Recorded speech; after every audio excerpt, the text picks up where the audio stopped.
10 weeks down and now only 2 to go. Welcome along, ladies and gentlemen, to the penultimate round at the RaceSpotTV Friday night primetime, where we head to the heart of motorsport and the home of British racing. Silverstone is a track of many wonders, famed for its Maggots and Beckett sequence, producer of some iconic racing, and the venue of week 11 of the iRacing iR-04 series. It is going to certainly be a spectacle before we turn our eyes forward to Hockenheim in a week's time. My name is Zach Sweeney. I'm joined alongside by Cameron Roger in the commentary booth with Joshua Lee behind the scenes. Cam, last week we saw some fantastic action, so should we expect more of the same today? I think we should. The Knock Hill circuit last week was a very interesting race for sure, and Silverstone is going to be no different to that. A lot longer straights, a lot more slipstreaming, and I'm sure we're going to see some really close battles again. Yeah, absolutely. Of course, we've been to a variety of different circuits over the course of the last 11 weeks or so. Of course, the likes of Alton Park, Brands Hatch, just to name a few, and of course Watkins Glen, Spa. We've had, of course, we were talking about this last week, Cam, in terms of the differing styles of circuits that we have, and yet week in, week out, these iR-04s really do deliver on pretty much any circuit you put them on. Yeah, they seem to be a really diverse car, great addition to the iRacing lineup in the recent builds of the game, which is great to see. And I should say, to go from somewhere like Spa to Knock Hill last week and then back to a more traditional Grand Prix track like Silverstone today just shows you the versatility of that, and the racing has been great in all of those series and all of those tracks especially. And I think it just it just really puts a level playing field on these things, and drivers can really focus on shining if they can. But it's certainly quite difficult to do so with just how close the racing is. Yeah, absolutely. We saw how big of an effect that slipstream can have in these cars, and of course they're one of those cars that they have downforce, but not too much. They really are a perfect median in terms of being quick cars, but also being raceable cars, and that is very, very important indeed. And it has shown to be some to give us some fantastic action. And of course they're a challenge to drive, but not so much of a challenge that you're having to wrestle them constantly over and over again in order to keep the car in a straight line. And that does mean that's really paved the way for some interesting but also unorthodox moves that have really again shown and given us some great action. Yeah, we just saw some amazing battles last week in Knock Hill. There were certain parts of the track, as you say, you wouldn't expect people to be going side by side or even thinking to look down the inside, but because the car can be sort of controlled, but it can be just that little bit tricky on some exits of corners. If you make a little bit of a mistake, someone is getting that momentum and they're going to be coming past you. So you have to be really, really careful to be looking in your mirrors and making sure someone isn't diving up your inside. And especially maybe in the sort of first sector sequence of this track where you have that sort of flip-flop between turns 3 and 4, you may be seeing people dive down the inside. Yeah, absolutely. Silverstone is very much a momentum-based circuit. Of course, that run off the loop through Aintree and down the Wellington straight towards Brooklands. It is, yeah, you really do have to maximise your exits and things like that. And of course, those tiny mistakes. It is. We've seen before how the tiniest of mistakes can really build up and have the biggest of consequences. And yeah, that has fabricated into some pretty spectacular moments, pretty spectacular crashes. We saw one last week where we had, I think, 3 or 4 cars involved in a crash. So it is very, very fine margins indeed, but you get those fine margins right and you're certainly looking pretty damn good in order to get a good result. Certainly, and I'd say obviously Knock Hill was such a short venue, I should say, whereas Silverstone is quite long, so maybe in some ways there's some variance from that, but there's a lot of time you spend at this track flat out in a straight line. So getting that, and as you see here, already a 2-minute lap time here from the drivers as we get into the end of the qualifying session, and that means every corner counts, because as you come onto these longer straights, you take that momentum with you, and literally every kilometre counts. Yeah, absolutely. I'm surprised at how close the times are, considering, as you say, it is quite a long lap here at Silverstone. 2 minutes, 0.5 is our pole time at the moment by Caruana there in the number 1. But yeah, you look back to McElevin and Vittori, who are only separated by about a 10th and a half of a second. So it is incredibly close. On board with Hildgaard, who will, I'm not entirely sure where the timeline is. I don't know if it is going into Copse or down the Hamilton straight, but we'll certainly see when we get on to the grid process. And that's Marty up there into second place with a 2-minute 0.8 as well.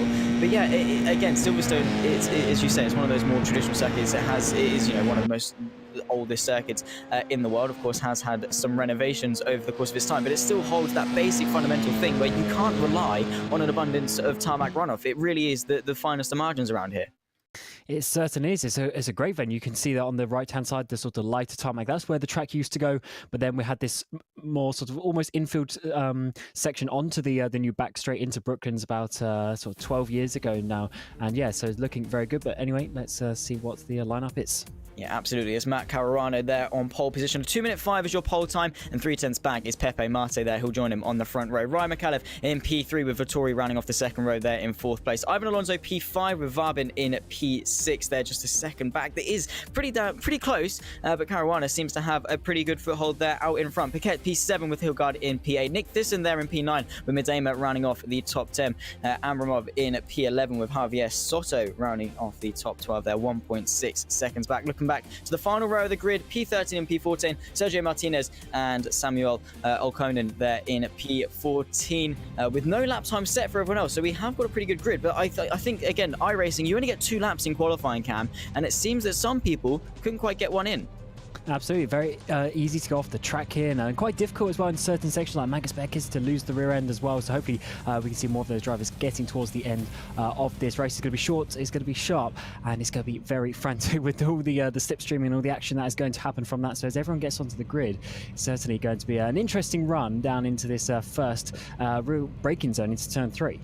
Yeah, absolutely, and it does open the door for some pretty remarkable sends if you can get one up the inside. Of course, if you can keep it on the left-hand side, you are looking pretty good for a run into the loop. Of course, we've seen that before in sim racing, the old loop die, where you can just keep it on the left-hand side and just stick your nose up, and of course, the car on the right-hand side just sort of has to give you the spaces to avoid an incident. And then, of course, you just then got to make sure you don't overshoot the corner, make sure that you can then keep it on the track, because if they can get it under and over, they're looking pretty good to get you back down through entry and then on that run towards Brooklands.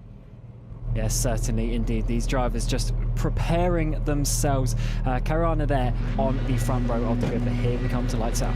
Yeah, here we go. Caruana wants to get a good start, had a good foothold there on pole position, that number 2 alongside. Will try and get a good run. It is a pretty short run down towards Abbey, and we are underway now for this race here in Silverstone. A really good start then from pole position, already darting over to the right-hand side is Caruana. The number 2 going to try and go the long way round, not quite going to be able to, as he'll try and concertina their way through Abbey for the first time. It is still Caruana that leads. That number 2 looking to the left-hand side, it's going to be the long way round. A big crash further back. They're all trying to get their way through 2 by 2 as we go in towards finish for the first time. Caruana under a world of pressure, having to keep him pinned to the inside, then gets completely mugged. And the number 4 also wants to get involved on that run through entry for the first time through entry and through the left kink down at the Wellington straight, and everyone ducking and diving to try and break that slipstream.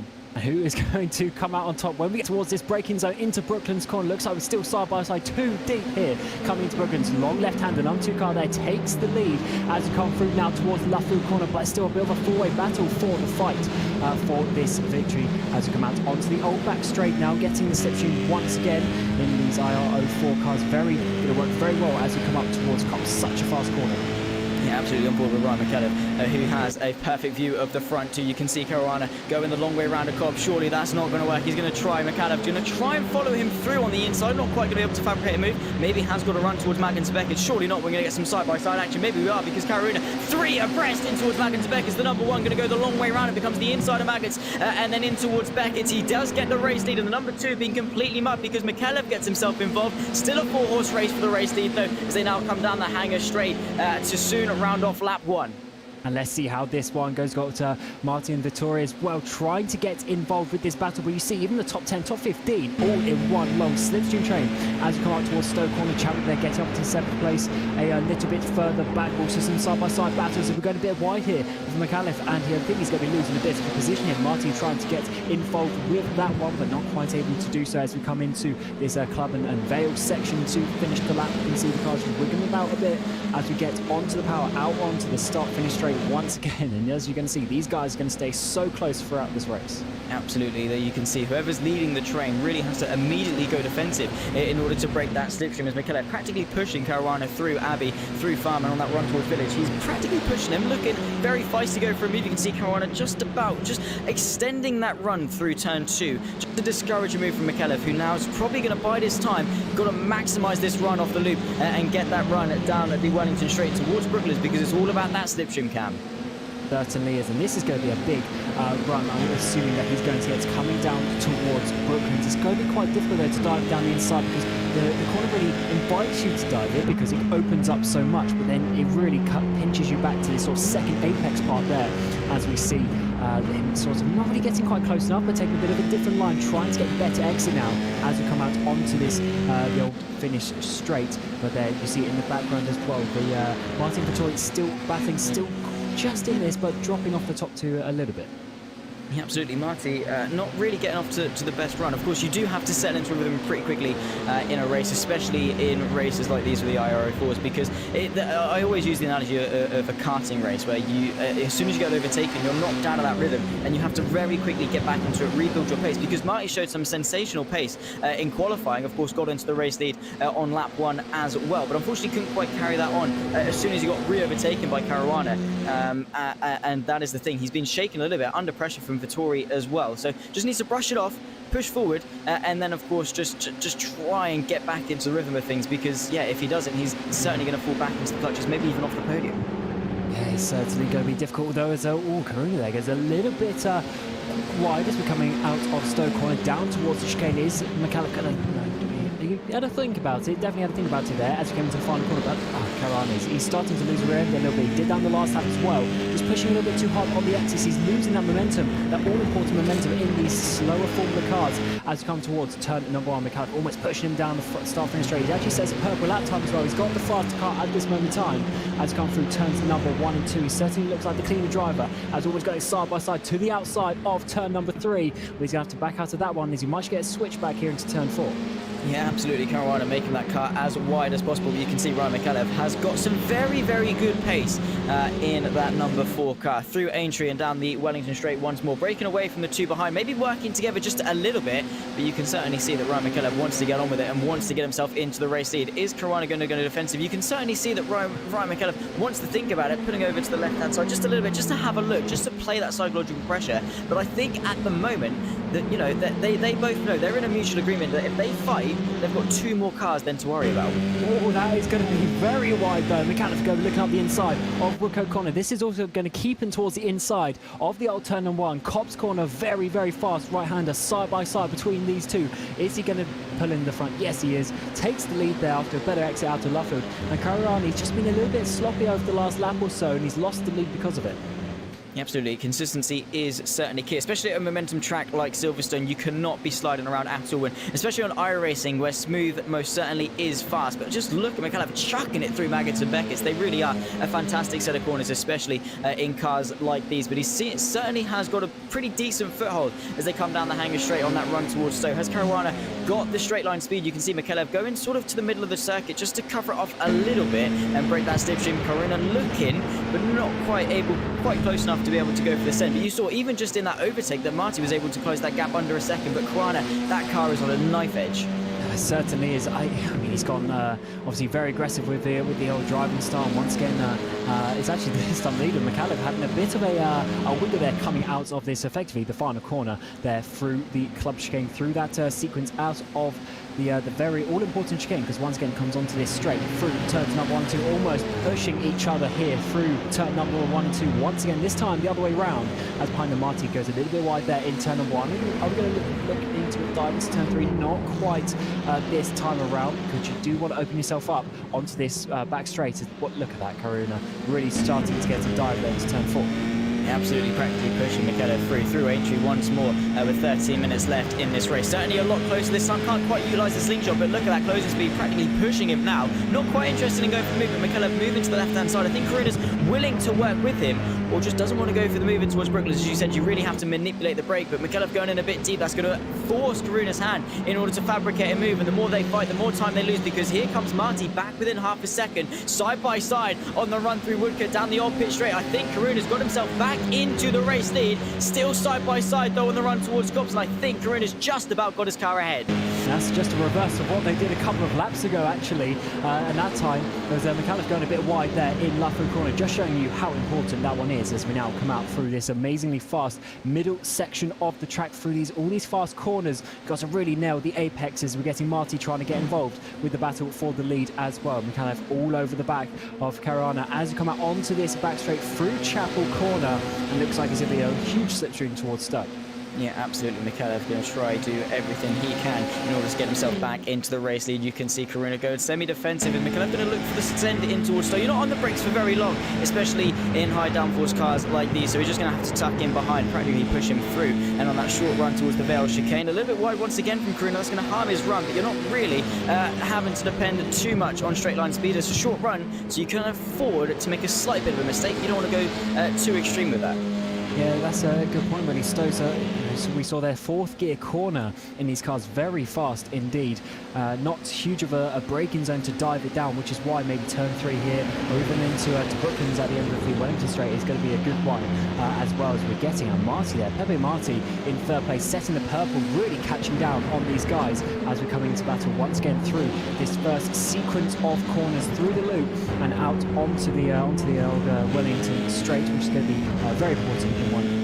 As we've seen before, because that leads to Brooklands and Lufkin, where we've seen the lead change twice already this race. Yeah, absolutely. Pepe Marti can certainly smell blood. He can see his chances of this race coming back into his hands as the two in front fight it out. He now sets the purple lap, and we now have a 3-horse race for the race lead once more. Struna leads the way from Mikhailov and Marti. Vittori and Alonso round off in 4th and 5th. That's your top 5. But this lead fight between these three really has been sensational. It all comes down to this run off Luffield, where you can take about 1 billion different lines, I think, and all of them work about just as well as each other. But it's all about that exit, especially when you're in such a close fight like this one. And just look at them, they're bumper to bumper to bumper as they go through such a fast corner where you really just flick it to the right through Cox. It's amazing how close they can stay there. Almost, Mikhailov still almost pushing him through the exit of that corner, but you need to just give yourself a little bit of room as you come into Maggots, Beckett's, and then eventually Chapel corner. But just look how close he can stay. That number 4 car of Mikhailov doing such a good job there in second place, and now out onto the back straight, trying to get the run, trying to get the slipstream. But it's that point, does he want to dive down the inside, because he knows Marty is coming right behind, and Karan is actually just almost opening the door there as we come towards Stowe, trying to say, oh yeah, dive down the inside, but no, he's not going to do that as Marty gets a bit closer, but Mikhailov just sitting behind for now. Yeah, I think, Karuna's just sort of egging him on a little bit, but Mikhailov is in the worst situation of all three, really, because he's having to look forwards as well as backwards. So he either wants to get in front of Grana or just let Marty do the hard work for him and then follow him through. But in second place, yeah, it really is difficult to focus on about, you're already as a racing driver, you're focusing on about 1 million different things at once, and having to focus on 2 cars that you're fighting for the race lead at the same time as well just has to just piles onto that pressure. Doesn't look like Mikhailov is phased too much by it, though, as he goes quickest with another purple lap. And that's interesting, because he's basically sat behind, but that's just the slipstream really pulling him along, because they're basically bumper to bumper for a whole lap, and it's just going to be those extra couple of thousands that he would gain from that in that slipstream. Also, Marty now right in the slipstream, because Mikhailov actually didn't get the best exit there out of turn 4, out onto this back straight. Going to be getting a bit of side-by-side action, maybe as we come towards the braking zone, or maybe Marty's getting in with this tactic of just pushing each other along for now, trying to make sure they pull each other away from Vittori, which they have done so far with a couple of seconds back. Yeah, absolutely. We are into the second half of this race, though, with only 9 minutes left to go, and they have got a pretty decent gap. Of course, you can never get complacent in racing, but yeah, it seems to be a decent gap, and now with only half the race left to go, you have to start thinking about your own race and the opportunities, because the longer they go into this race, then as they are, the less time they're going to have to fight it out towards the end. We're cutting away from the lead fight, though. This is the battle for 5th between Ivan Alonso and Nick Thyssen, and Nick Thyssen really has made some good headway. I think he started something like 9th or so. So Nick Thyssen really does prove week in, week out that he knows how to race. Certainly does, and as you say, just making up a couple of positions over the course of the race, and that's worked out well for him, because he's got a bit of a gap to that on midfield. But now as we come out onto this back straight, can he get a run here coming up on the back of Alonso? As you say, the number 13 car there just ahead of him, getting a nice slipstream as we come towards this Stowe corner. You can see he sort of bends as he goes to the inside, and he's going to have a nice run there. Actually, that's going to be quite an easy move in the end. He easily got past car lengths. I'm guessing Alonso just helps that one a little bit, because he's gained already a couple of car lengths by the time we get to the exit. So a nice clean move there up into the top 5, and if he has a bit of pace about him, he might be able to fight Vittori there for that 4th place. potentially so side by side a little bit further back as well. I think this is Dorgies versus Medema as they go through the battle for 9th place, and you can see that Abramov as well wants to get himself inside the top 10, a three-way fight. We're getting a lot of, triplets in this race. We've got Karuna, Mikhailov and Martin, and of course this fight for the top 10 a little bit further back. But that is one of those sort of textbook moves. Just put it up the inside of Vale. Jobs are good and very nice indeed, as we see Abramov go up the inside of Medema through turn 2. It's to be outside of turn 3, just has to back out of that one though. But certainly so that Silverstone in these cars have proven to be a really good spectacle, because we're getting racing up and down the grid. Yeah, that slipstream effect down these long straights in these smaller cars really makes such a big difference. It just keeps everyone that little bit closer together, and really, just involves, as we're getting, a bit of a battle here, as that's going to be Marty going up the inside. In fact, actually, Mikhailov, though, goes up the inside of both of them, takes the lead back. He dropped down to 3rd place there through Brooklyn's corner, and now managed to get back up into the lead. So Caruana's going to be a bit disappointed there. Not sure there was a bit of contact, but he certainly went wide at Luffield, like he did a few laps ago, lost the lead again, and he's down into that 2nd place. Marty will be a bit upset that he didn't get up to the lead there, but these guys certainly throwing everything they have at it as we are coming to the closing few laps of the race. Yeah, absolutely. Mikhailov just playing the passenger game and was willing to lose a place in order to capitalise later on. And Luffield really has been the talking point of this race, and in one of those corners that you have to maximise. And Mikhailov actually has got, I think, one of the largest footholds that we've seen this race. A bit wide through Chapel Curve. That's going to allow Karuna and Marti to close the gap back up just a little bit. But Karuna, yeah, once again, a clumsy mistake. We've been talking a little bit earlier on about how his car seems to be on a bit of a knife edge and hasn't, been the cleanest of drivers, whereas Mikhailov really has been very much a lot more consistent. And that really has paid dividends. Talking about that, though, gets a big snap of oversteer through Stowe. This is going to open the door potentially for Karuna to go for the move towards the left-hand side of the Vale chicane. Marty also wants to get involved. Brakes late, not quite late enough. And they are still 1, 2, 3 as they were going into Stowe. And we're getting towards about 3 laps to go in this race already, so they know they haven't got too long left. And Caruana gets a really good exit there out of the final corner. Moving to turn 1, we don't always see, but I think he's going to be able to make this done. Down the inside of turn number 1, Marty trying to get involved as well. As Mikhailov go a little bit wide there. Let's see how we go, how we do as we come towards turn number 3. Mikhailov is going to stay there on top there, taking the lead of this race. But Caruana trying to, he really had a close chance there, but not able to take it as he sort of ran a bit wide in turn 2. Yeah, fantastic racing there. Not oftentimes do you see side-by-side action through turns 1 and 2 here at Silverstone, but once again, Ryan Mikhailov already going to have to go back onto the defensive. In fact, no, he's not, because Karuna's already got his nose in to the left-hand side on that run towards Brooklyn. So you've got to be letting off on the brakes. Sometimes the outside line can actually work in your favour. Marty just having to sit idle as we see another change for the race leaders. Karuna gets himself there. Marty, still unable really to find a way through. Going to try and get that exit off of Luffield through Woodcote, and they are still 1, 2, 3 as close as you could really ask in this race. And yet, certainly so, could not ask for a better race at all. And it's not quite over yet, with about 2.5 laps left to go. Certainly not, and just in the background there, see Thyssen getting close towards Vittori as well, so we're going to be getting a big battle for the top 5 as we get towards the final couple of laps. Let's see what Marty can do. Going to be going side by side into Max and Beckis, thinking about it anyway from Mikhailov, but not able to get past as he couldn't a little bit earlier on as well. Karuna now obviously taking the lead, trying to pull away, but it's impossible to do in these cars. Let's see how Mikhailov can do as we come out onto this back straight, trying to get the slipstream, but once again he's almost bump drafting him down this straight, trying to get that extra speed. But is he eventually going to pull out towards the inside of Stoke when he's thinking about it? Actually, Marty, though, dives it down the inside, side by side on the apex. That's going to be difficult. Someone's going to go out wide. It looks like it's going to be Mikhailov, but I think he's just going to hold on. Yeah, Mikhailov using the outside line. I think it was a pretty desperate lunge there from Marty. Got his nose in, but Mikhailov said, no, you do not. Big sideways moment from Karuna, though. Manages to hold it. God, they're going to go side by side through Club down the Hamilton straight. Not quite. And Karuna going to be counting his lucky stars. Heart in the mouth moment for him there, as once again, you can see Marty wanting to go for that move to the right-hand side in towards Abbey. Not quite going to be able to. Mikhailov practically pushing Karuna through turn 1 once more. Bumper to bumper to bumper for our top 3 with 2 laps left to go in this race. Nick Thyssen sets the fastest lap side by side on the run towards turn 3. Mikhailov going to go the long way round, brakes late. Karuna going to give him a wide berth on the outside, over the inside for the loop for Mikhailov if he can keep it there, but unfortunately he's going to have to back out. Marty once more having to sit idle behind, and on that run through entry down the Wellington straight, is Mikhailov going to be able to eye up and move down towards Brooklands, or is Marty going to get himself back into the mix? There's actually Marty looking towards the inside. He's getting a little bit of a squeeze there from Mikhailov, trying to defend the inside there, but actually all the way around the outside. Can Marty do that? Pepe Marty all the way to outside, that with the inside for Luffield, which he hasn't just just about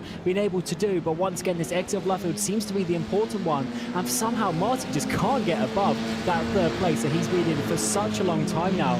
Just not able to capitalize on the opportunities that he's got from that. Let's see how we do with a couple of laps to go. McAuliffe now trying to get back into that race lead that he's had a few times so far this race, but the trio, I should say, just staying so close together. Yeah, absolutely. Give it a couple more laps. Don't count. If we did have a couple more laps in this race, I certainly wouldn't have counted Nick Thyssen out to get onto the back of these three as well. He's shown some absolutely sensational pace, and if these three keep fighting the way they are, these guys will certainly would have slowed themselves down to allow Thyssen to close back up. This is the penultimate lap. Next time by will be the white flag lap. Side by side once more for the race lead. Karuna and McAuliffe going to go at it, and this is the moments that Marty has to capitalise on. He needs to follow someone through, needs to pick a line and commit to it. Going to go to the inside, going to go through the middle potentially. Karuna on the inside, McAuliffe going to go the long way around at Stowe. Is he going to be able to get this one stuck? Yes, he is. Use the curb on the outside. Now Karuna's got a compromised run. Marty going to try and look to go to the inside instead. Going to commit to the long way round. Karuna going to send one to the inside of the veil. They're going to be 3 wide on the exit. Marty going to go for the under and over. Is he going to get both of them in one corner? Yes, he is. And we said he had to capitalise. He certainly has, Cam. And that's a way to start this final lap of the race. And we still don't know who's going to come out on top or even finish on the podium with this, and coming in right behind these guys. Marty keeps the lead though in towards turn number 1. Bit of side-by-side action though. McAuliffe's coming back through turn number 2 as we go side-by-side in the braking zone towards turn number 3. McAuliffe all the way around the outside. He tried that last lap, didn't work. Hasn't worked this time either. Marty goes all the way to inside turn 4. He's going to have a bad exit because of that.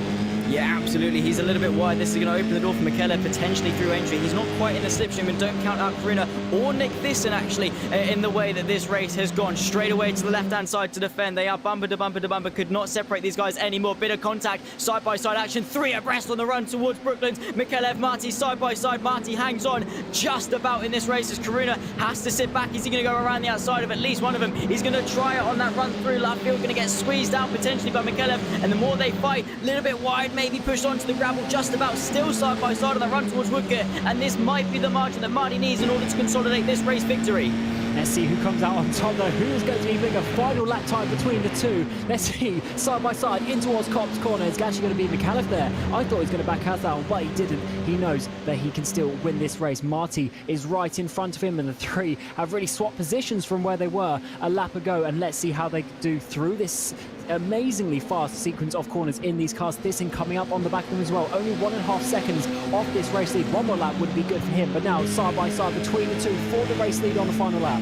Could not have asked for better at all. McAuliffe on the left-hand side, Marty having to go defensive with the inside line for Stowe. It didn't work for him the last time he tried it. You can see that Karuna having to sit back. He's going to go to the left-hand side, going to try and go for the ultimate switchback on that run towards Fair. But here comes McAuliffe, the long way round as Stowe once more. He's been really, really good at that, but Marty just about hangs on. Here comes Karuna to the outside. They're 3 abreast for the race lead on the final lap in towards the final chicane. Karuna's going to go up the inside, going to get both of them side by side. We saw McAuliffe spin Nick Thyssen onto the podium, a little bit wide there from Karuna. They're going to have a drag race to the line, but it's going to be Pepe Marty that takes the win here. Nick Thyssen nearly managed to get himself in front of Karuna. They were side by side on the line. McAuliffe falls back to P5, Vittori takes P4, but oh my word, Cam, that is the racing that we love to see. This car is amazing, producing a 3-wide action there in the final sector of the race, which is great to see. Unfortunately, McAuliffe there getting the wrong way round really as we're coming towards that chicane, which is such an unfortunate place for him to be, because he really almost had that one, but the outside of that chicane just wasn't the place to be for him. Absolutely, you can see Marty all the way to the left-hand side. They both run each other in deep. McAuliffe just, I think, a little bit too eager on the brakes. Karuna was like, thank you very much, I'm going to slip my way through. Nick Thyssen certainly wasn't complaining at all. We're going to see how this one transpired. You can see McAuliffe on the outside line. It did work for him the last time he tried it. Unfortunately for him, Marty was able to edge himself in front, get a good run. Karuna's on his right-hand side. McAuliffe brakes really deep into the corner. I think it just depended a bit too much on the weight transfer. Luckily, Karuna went for this switcheroo, because that certainly would have ended in tears between them on that. It's a very unfortunate way to end that race for McAuliffe, because he certainly looked very, very good in this race, didn't he, Cam? He did, and Marty there somehow coming on top. We said for so long that he was sitting there in 3rd place, and he really, couldn't do much about it. But in the end, he managed to win the race. So fair play, managed to find the gap in the end. Yeah, absolutely. And this, after 10 laps, is how it transpired. Pepe Marti took the win ahead of Corona there in P2, with Nick Thyssen rounding out the podium of a dramatic final lap there. Diego Vittori P4 with Ryan McKellar rounding off the top 5. Then comes Ivan Alonso in P6. Daniel Piquet there in P7 with Dorgeist P8. And Medima P9 with Nikita Amramov rounding off the top 10. A fast lap for Nick Thyssen. He has some sensational pace there, setting a 2-minute 0.8 there on lap 8. Taking a look, I think, a little bit further down from 11th downwards, potentially. Peronin there in P11 with Maxime Dumoulin in P12. Javier Soto and Ian Sweeney representing for the Sweeneys in the number 19 P14 with Vab in P15. Hilgard P16. Sergio Martinez there in 17th place with Lammers P18. Olkinen there in 19th place with William J. Chadwick there rounding off the grid in 20th and final place. No, actually, we got one more. It's Roldan in 21st. Unfortunately, those bottom 3 didn't make it to the checker flag anyway, so it didn't quite matter. But Cam, yeah, for a penultimate round, that's probably as good as you're going to get. Absolutely. Great action there in this iR-04. Great to see once again how versatile. We mentioned this at the beginning of the show, just how it can work on any track, any type of track. And I'm sure next week is not going to be any different as we round out the season in one of the better European tracks as well, Hockenheim. Yeah, Hockenheim is a fantastic circuit. And yeah, Silverstone, Hockenheim, 2 fantastic circuits and great ways to end off this season. Speaking of that, guys, it's in just 1 week's time. Same place as tonight, just in 7 days' time. We look forward to seeing you then. And fingers crossed, we can round off what has been a fantastic 12 weeks of racing there at the German circuit. It has been myself, Zach Sweeney, with Cameron Roger alongside me and Joshua Lee behind the scenes, pushing the buttons, giving you the absolutely fantastic broadcast feed that you have been enjoying for the last half an hour or so. But for myself and Cam, we'll see you in a week's time to round off the Formula iR-04 Challenge Series. And until then, bye-bye.